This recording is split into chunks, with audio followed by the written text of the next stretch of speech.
1. Hey everybody, Brandon Lawrence, Dave Downey here.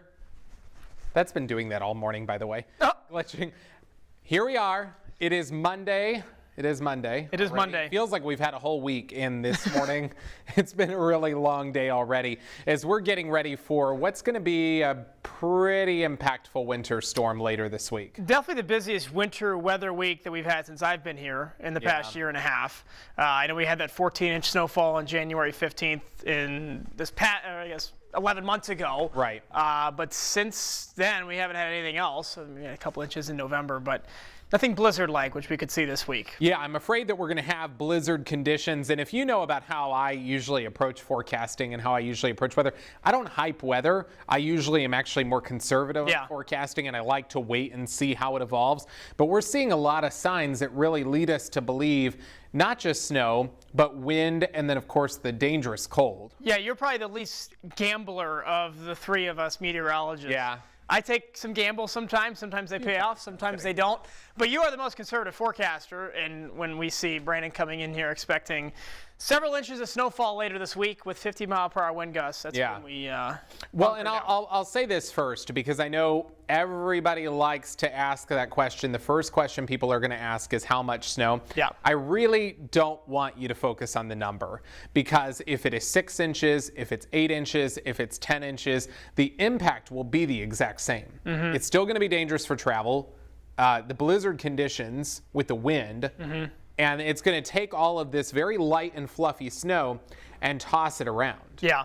Well, let's dive right in, because we've got snow going on right now. Yeah, there is stuff happening right now. We've got our look outside downtown Des Moines. It's kind of tough to see on the camera, but there's a lot of cloud cover, and we've already had snow showers outside. This morning, we've had a couple of heavier pockets that Dave was keeping an eye on earlier. Yeah. And here's the radar right now. Let's see if we can put that into motion, or you just have it on a static? I think I just have it on a static. Yeah, so see where this heavier, darker blue is right now? That's the north side of the metro. That is Story County, and even a couple of darker bands across Hardin County, the very extreme northern part of Boone County, and southern Webster and Hamilton County. Now, when we say heavier bursts of snow, it's not going to turn into a whole lot today, but it is enough to cause slick roads, and then later tonight we actually could have a bit of freezing drizzle too, which creates a little thin layer of ice on top of what snow falls. Yeah, this is like a fight night in Las Vegas. This is the undercard for what will be the main event coming Wednesday and Thursday. This is a static shot, huh? Yeah, no, I was going to say, good way to describe it. Yeah, and everything's kind of moving off to the north-northeast here. So whatever just hit Bondurant, Altoona, visibility's dropped below 2 miles out there. Now pushing into Story County, Story City, Colo, Slater, maybe seeing some heavy snow right now. Carlsberg. McCallsburg, there you go. We a lot of towns out there. We got to know. Yeah. Not Colo. Colo, right? Colo, Colo. Yeah. But that's a little bit of a heavier burst, and I'll be the first to say this is faster than I thought we would see snow today. I thought for sure it would hold off until the afternoon, so we are likely going to see more scattered snow showers. We'll get a little lull here. There is more in southern Iowa, and then this is the part that I was really expecting to see early on, which is the western part of the state. Yeah, and you can see those are some lighter blues, so it's not quite to the intensity that we're seeing across Story County and Hardin County right now. But this is all, there's a cold front back here that's trying to push everything a little bit to the east. So as the day progresses, we're going to see everything kind of take a more easterly trend as opposed to the northeasterly trend we see right now. You also mentioned that front. It's kind of sad to say, but today is warm. Today's the warmest day for the next week. Today is the mildest day that we're going to have for a while, probably until at least next Tuesday, maybe next Wednesday. Yeah. Just kind of depending on the snowpack and what we see. Here's the bigger setup. We do have that area of low pressure to our south and west, and of course the cold front that's with that as well that'll be trailing. So even though today is not as frigid, it was cold this morning, getting better this afternoon. By tomorrow morning, it'll feel like nothing happened because it'll be really cold again. Yeah, no, it will. And today gets to 30, 31, 32 in Des Moines. And it's the warmest for the next week. That's what we're watching, the big old low pressure system off the coast of Alaska. It's going to make proverbial landfall in Vancouver, Seattle later on today into tomorrow, and then make its way southeastward towards us. Here's Futurecast for tonight. It's not doing a very good job what we call initializing, Right. showing the current conditions, but you can pretty much see the cold front right here tonight, right around the rush hour. Yesterday, the models were backing off with the snow for today. This morning, especially what we're seeing right now, it's obviously ticking back up. Yeah. I'm just looking at the radar here on my monitor. It's picking up in intensity pretty good right now in Huxley, in Maxwell, Shipley, Nevada. Quick ½ inch to an inch may be possible Sure. up in Story County right now. Yeah, I think this middle part of the state, and we'll show you a map with the totals in a minute. Yeah. The middle part of the state, easy dusting, Yeah. probably up to an inch in some spots. Couple areas could get in that 1.2, 1.3 kind of range. Sure. And then to the northwest, especially as you see these darker blues, 3, 4 p.m., I think these areas, Fort Dodge, Humboldt, Algona, Clarion, maybe over towards Rockwell City, Manson. Those are the areas that could see as much as 2 inches, maybe a little bit more. Wouldn't even be surprised if Mason City gets 2, 2.5. Yeah, I think north central Iowa might be the bullseye out of this system. Yeah. There's the front. It gets through the metro right around when Brad Edwards will be timing it out later tonight at 10 o'clock. Yeah, so things will probably already be getting a little slick during the evening rush. They probably get more slick as the night goes on. Keep in mind, I know we say this a lot, but we say it for a reason. The majority of Iowa's car crashes and accidents happen with 2 inches of snow or less. 75% Yeah.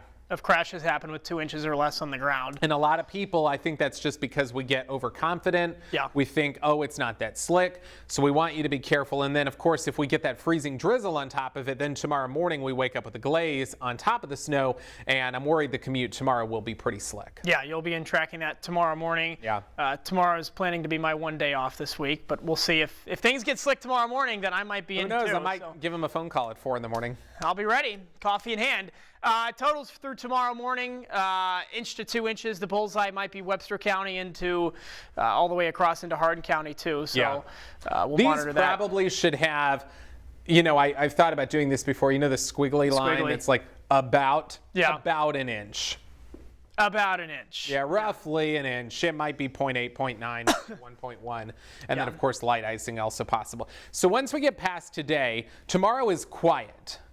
And Thankfully, then we get a break. We get one day. Of course, it could be slick tomorrow morning, but it's the one day where nothing's going to fall from the sky. Tomorrow's a great day to get prepared. I'm working on a story tonight about what a kit you need to have in your car ready to rock because of what's going to come later on this week. Kitty litter, I didn't think that was a thing. Put some cat litter or some road salt in your trunk in case you get stuck. That's one thing you can use to gain traction. There's about 11, 12, a dozen different things you should have. A flashlight, a weather radio, Blanket. or the We Are Iowa app. That works just as well, too. You can watch this live stream on the app. Some of you might be watching on Portable charger, if you have Yeah. that, like an external battery pack so that you can charge your phone and that Yeah. type of thing. So here's the big setup, and we'll tell you what we know and what we don't know so far.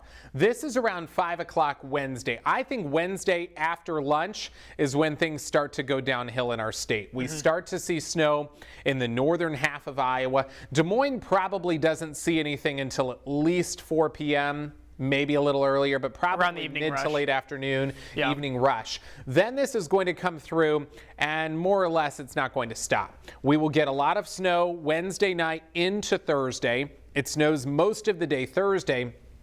And while this is happening, the wind will be increasing a lot. I don't think the wind will be bad Wednesday night. No. But Thursday when we wake up, It'll be howling. Yeah, gusts 30 to 40, maybe some 45 to 50 mixed in there too. If you have any questions, I've got the Facebook live stream up here. So if you have any questions, feel free to drop those in there, yeah. in the comments. I think we're live on YouTube too. We are. But this is the peak of the snow likely on Thursday morning. The Thursday morning commute will be incredibly impacted, just making it blunt, because the winds you can see, once you see those yellows, that's sustained winds over 20 miles per hour. And we'll see gusts with just how close that low pressure system is to Iowa, up to 40, 45. something else that we don't often deal with when temperatures are dropping as much as they're going to drop. I mean, this is Thursday's high temperature, 4 degrees, and that is really dependent on the speed of a cold front. It might be 6, it might be 0. Cold is cold. Yeah, exactly. When it is that cold, the snow tends to be a lot lighter and fluffier, which if we didn't have the wind, we would say that would be a good thing because it's easier to clear. Yeah. But the wind can also blow around the light, fluffy snow a lot more than it can the heavy, wet stuff. And so as this blows it around, I'm very concerned that visibility will be near or below zero through most of the day on Thursday. And the obvious thing when you think snow, you think low visibility, you think wind, you think a blizzard. Right. The criteria for a blizzard is two things. It has nothing to do with how much snow is falling at the rate at which the snow is falling. Its visibilities have to be under a quarter of a mile for at least 4 hours in a row, and you need frequent wind gusts at or over 35 to 40 miles per hour. We'll be right close to that. I mean, well, and the term frequent is kind of arbitrary. So we will, on the back side of this, or as it's happening, really get this big blast of cold air that comes in too. It's going to be dangerous cold that settles in late Thursday into Friday. It is something that we do get from time to time in Iowa. I would say on average once per winter we have to talk about this. Hopefully, with it being December, it doesn't mean we have to do it twice. Kind of ahead of schedule here. Some point in January. Usually this holds off until sometime in January, but dangerous wind chills on the order of 25 to as low as 45 below zero. I usually will be a little more bold on wind chills, Dave, because I see time and time again that the modeled wind chills, a lot of times you want to be conservative, they almost always are lower. So I'm not going to be surprised if we have 40 to 50 below in parts of the state. So with all of this coming our way, National Weather Service went early today and issued a winter storm watch. It's for everybody in blue. Now, let me be clear, it probably will get expanded to, I would say, all of Iowa's 99 counties. I think this eastern part of the state, they're not in the clear. It just hasn't been issued yet. This is real quick, sorry. It's rare to have a winter storm watch issued 3 days ahead of an event. Yeah, this one starts Thursday morning, goes through Saturday morning. I thought for sure we wouldn't get one till at least this afternoon. I thought maybe even tomorrow morning, but they put it out because they know, obviously, this is such a busy travel week. And I'll just say it right now. If you have plans to travel later this week, Thursday or Friday, time to change them. My mom is supposed to fly in Thursday morning, and I told her, no can do. I think the Des Moines airport's going to be closed on Thursday. I think it's going to be too hazardous. Hopefully I'm wrong. You have to be hunkered down by 3 or 4 o'clock on Wednesday. Yeah, so if you are trying to get out of state for the holiday, either go Wednesday before this gets underway. I know a lot of people were asking me if Wednesday would be okay. I think as long as you get going afternoon Wednesday and you're not traveling north, you'll probably be okay. If you're headed out towards Illinois or Chicago, you'll get ahead of it. And then otherwise, Saturday will be the next best day, and even Saturday could be a little bit iffy. So right now, believe it or not, snow is not my primary concern with this. And Dave, I'm going to have you step out of the way real quick, please. just so you can see. Snow is a threat, it's a concern, but it's actually not the biggest one. The biggest threat is going to be the wind and the cold. I probably could go very high on the cold too because it's just going to be rough. Thankfully, this will not turn into an icing event because it's just that cold. The snow, again, it doesn't really matter the amount because the wind will toss it around and make for blizzard conditions. I do still think we'll have the most substantial snow we've had so far this winter. The most substantial one since January 15th. Yeah. It's just a matter of, the wind also makes it incredibly tough to measure. It is. It could compact it. It could blow it around. No matter if we get 6 inches, if we get 9 inches, the impacts aren't going to be that much different. It really won't. So we worked on this morning, which is basically the probability of seeing different levels of snow. We have a 100% chance of seeing more than an inch of snow on Wednesday through Friday. That's a given. It is pretty much a given that we're going to have more than 3 inches of snow. Once you get to 6 inches, I still feel pretty confident, you and I both do, that it will be higher than that. I suppose with the wind, there is a chance some spots could be lower than that. Then our confidence starts to go down as the totals go up. I feel very good about saying we will see at least 5 to 6 inches of snow. I agree. I just don't really know what the top end of that range will be yet. Yeah, no, I agree. It could really be anywhere between 6 and 12 to 15 inches. It really could be. Some of the models last night had even more than that, but they've backed off since, which is good news. We thought that one was a little suspect, Yeah. but you see it and we still are like, okay, let's keep it in mind. I will say I've been here, and I know everybody always has the winter storm that they go back to. In my forecasting here, I don't think I've ever seen us get anything over 14. The one we got in January? Airport. I think that was the biggest, and then there was another one the year before, a couple days after Christmas, that I think was a foot. So it can happen. We will just see how that goes. So travel-wise, Wednesday is not a good day, but it's not the worst either. I don't think we will see snow until later in the day, and even when the snow gets started, the wind will be light and it'll be manageable for a couple of hours. So if you do need to travel Wednesday, you're probably going to be all right. I would say Wednesday after sundown, that's when you want to be home. Thursday and Friday, though, travel highly discouraged. Heavy snow, gusty winds Thursday. This is the sustained wind, 20 to 30 miles per hour. So as Dave said, gusts could be 40 to 45 miles per hour. Won't be shocked if we have a 50 mile per hour gust, and bad travel conditions. Friday we'll have bad travel conditions too. Snow will be ending Friday, but it'll still be windy, and blowing snow and what we call a ground blizzard could be a concern on Friday. And it may look like it's snowing still, even though it's not actually accumulating. Bingo. And then, of course, that's when the severe cold really settles in. Yeah, I don't think I put a wind chill futurecast in this show, in this hit here, but we're going to see wind chills negative 30 or worse on Friday. You don't want to see that map, to tell you the truth. No. And there will be wind chill alerts that get issued later in the week. I know Northwest Iowa's already under a wind chill watch. We will probably see wind chill advisories, wind chill warnings issued for part of the state later this week as well. That may come out, I think, at earliest tomorrow, maybe Wednesday. Kind of gets lost in the shuffle because we're talking so much about the snow and so much about the wind, that the cold air. Yeah, we are talking about a lighter and fluffier snow.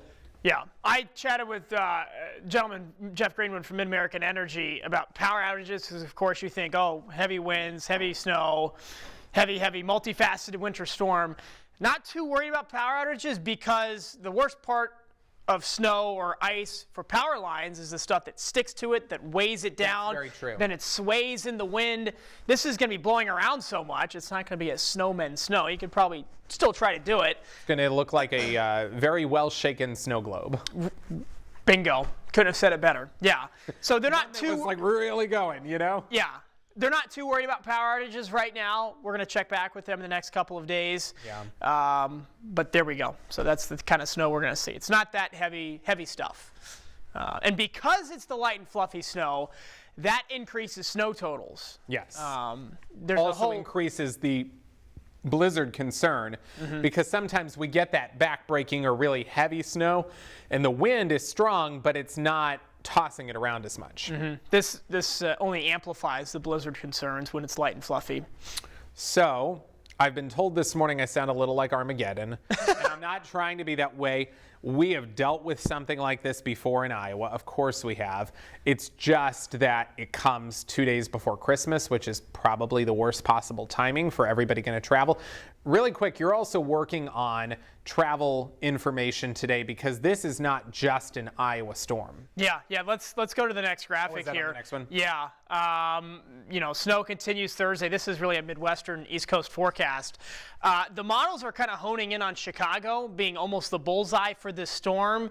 Because advance it one more time, Brandon. You'll see between Thursday afternoon and Friday morning, the low pretty much kind of stalls out here across Detroit, Grand Rapids, Michigan, and what we call bombs out, bombogenesis. The pressure drops significantly within the storm. You're laughing at me. It's an actual term. No, it is. I can already see the Good Morning America headline, bomb cyclone. Lock that in, too. Technically a real thing. So Thursday afternoon through Friday morning, heavy snow continuing in Chicago through Grand Rapids down to Indianapolis. I'm going to restart that graphic really quick, just because there's a lot to show on that. No, there is. You could spend 10 minutes on that graphic. So notice how this is Wednesday, and we don't even have it paused there. Wyoming, the Dakotas, Nebraska. Thursday afternoon, we mentioned Chicago, but also Wisconsin, St. Louis, Missouri, and even down into Little Rock. Arkansas. Yeah. and then it's going to cross over, like you said, into the Great Lakes region. I'm eyeing western Pennsylvania and Pittsburgh, New York. Cleveland, Columbus see some snow early on. Down into Virginia and the Appalachians. Snow continues across the Ohio Valley. Now we're at Christmas Eve. Correct. And we've got snow mix along the eastern seaboard. Problems in New York, Boston. Providence, Boston, Hartford. Yeah. Portland, Now it's only just stopping the snow in Chicago. So this is important to keep in mind if you've got flight plans, because I know coming out of Des Moines, a lot of people connect at Chicago O'Hare. A lot of people connect at Detroit. St. Louis. St. Louis, there's a lot of connections. Minneapolis, there's a lot of connections. What else? Those are kind of the main DC. ones. DC has some. You named most of them right there. Yeah. So, and then of course the severe cold is actually going to extend really far south too. Even in Florida, it's going to be pretty cold. That's the next graphic. Is it? Of course Yeah, it is. Why yeah. did I not guess that? Well, I don't go all the way down to Florida here. I knew you would though. The polar plunge, oh, gotta love the alliteration. Negative a dozen degrees in Kansas City. 15 below is the air temperature Friday morning here in Des Moines. Watch how fast Columbus drops from 43 degrees to 2 in 10 hours. And this is going all the way down south. I mean, Tennessee is going to have wind chills below zero. I grew up in Tennessee. I don't remember seeing that. Maybe I was just too young, but I don't remember seeing cold like that. Teens all the way down to Dallas, single digits in Oklahoma City. And this doesn't really show it, but on Christmas Eve, it really does extend into Florida. Freeze warning's already out for Central Florida, which affects the citrus crop there. And my favorite one that we get is the falling iguana iguanas. alert. Yes. South Florida. I saw some of those on campus when I went to Miami. Did you? Not that I saw them fall out of the tree, but I saw them laying on the ground. The Nice. lowest temperature I ever saw. But they're not dead. No, they're basically hibernating from the cold. I don't know. Sometimes that's how I feel too, right? It's too cold, gets too snowy, and just lay down, fall over, and wait until it's over. Yep, just go on with life. All right, so there we go. Is that what we got? I think that's it. It's still snowing. Back to today, Story County is seeing some heavy snow right now. See if we can go all the way back to it. Rewind here. We'll go another few minutes till 12:30. All right. We can, yeah. Yeah, look at that. Coming down there pretty good in Story County right now. The darker the blue. Up into certainly Hamilton the County heavier. too. I-35 probably has some pretty poor visibility. 69. And, Let me see if I can find an Ames camera real quick. 210 as well in Story County would be kind of affected. So as we talk about all of this, I know we've thrown a ton out there, a ton at you of information. I think the thing is just do your best to stay informed. I know sometimes it can sound like so much to keep an eye on. I think my plain advice, there you go. That's 35 at 30. Wow. Right there at the flyover. Yeah, that is pretty poor visibility. And you see the snow coming down. That's The road looks okay right now and traffic's still going at a decent speed, but keep in mind as more falls, it accumulates more and we could start to see some slick areas on the roads. So here's another view. This is 35 at Lincoln. So that's just north of that. And it's always tough to tell how much it's accumulating now because we already have snow in the grass. So you have to kind of watch the roads to see how well it's sticking at this point. This is in Huxley, Okay. mile marker 105. Yeah. Still seeing that snow being tossed around. Thankfully, I will say, going back to temperatures, it's a little colder there along Highway 30 right now, which means it's probably falling as a little bit of a lighter, fluffier snow. So, and we don't have much wind today. So that Really, just look at those blues kind of intensify yeah, right as it gets to Highway northern part of 30. Polk County, and then it just goes up into Story and all the way up into Hamilton and Hardin. More coming up from the south, Lucas County, Yeah, another band just north of 34. Sheraton. So Indianola, this is kind of where this band started. Yeah. This band kind of started down here in Indianola, made its way to the northeast. Still All right. a drop in the bucket compared to what comes later this week, but we do want you to be safe today. We certainly want you to be safe later this week. Dave and I are extremely active on our Facebook accounts, on our Twitter accounts. So please follow us there. If you have questions throughout the week, that's what we're here for. We can't answer everything specifically, and I'm not usually one to tell you what to do with your plans because I believe, I can't tell I can't tell every single person what to do. But I will say, if it were me and I had travel plans on Thursday and Friday, and parts of my family do have travel plans, I would not do it. No. That's just kind of how I would approach it. I would go Wednesday. I would consider going Saturday because I think it will improve then. Because I know Sunday is Christmas Day, so if you're really trying to get somewhere, Saturday would definitely, still may not be the most beautiful drive, but it will be better. Mm-hmm. And just to show you, we're walking the talk. We're talking about, staying in a hotel here at the station. We're not just saying this, telling you what you should do. We're doing it too. Yeah, so. I don't want to drive in the middle of the night through Des Moines as snow comes down and winds. So we will take our precautions and you take yours as well. Just a couple questions here real quick. To answer. From Rod, I like this. Rapidly and deep strengthening of a low pressure system, bombogenesis. There you go, Rod. Yes. What is bombogenesis, Dave? 30 millibar drop in 24 hours? Yeah, so usually it drops 1 millibar per hour. Yeah, that's pressure. So how much is the low deepening? If we're traveling to the Twin Cities, best day and time to travel? Wednesday morning? Yeah. Friday afternoon if they can reopen I-35? Yeah, I mean, we don't know that it'll be closed, but it won't be great on 35. My recommendation would be to go early Wednesday if you can, Wednesday morning. There will be snow in the Twin Cities on Wednesday, but I think if you get there, it's not that long of a drive. If you go earlier in the day, that would be better. Mm-hmm. Mm-hmm. All right, it's 12:30 on the nose. We've just been talking for a half hour. We're gonna have several of these over the next... Yeah, the plan is, barring any changes that we would let you know about, the plan is for us to do a live stream like this each day at noon this week. Yeah. So I'll be here tomorrow and I'll do one at 12, and then we would do one on Wednesday and Thursday. Thursday we probably will adjust because I'm sure we'll need more than one. We'll have team coverage on Thursday. Yeah. And by team coverage we mean live shots from the driveway, because we're not gonna emphasize a blizzard by going out and driving on I-235 saying it's snowing, it's windy, it's a blizzard. That only makes things The only thing that irks me more than crazy headlines and all that is us being on the road and saying, don't go on the road. And we're on the road. Yeah. So we're gonna walk the talk. Keep that in mind as well. So anyway, have a great day. Get your holiday shopping done this afternoon. Tomorrow's dry. It's a good day to get ready for Wednesday. Yeah, I'll be at the store, lucky me, tomorrow in a disguise. In a snowflake. He'll be in a snowflake costume. Or maybe like a sun costume so he can like jinx the snow coming out. Some swim trunks or something. All right, everybody. Have a great day. Yeah. Stay safe.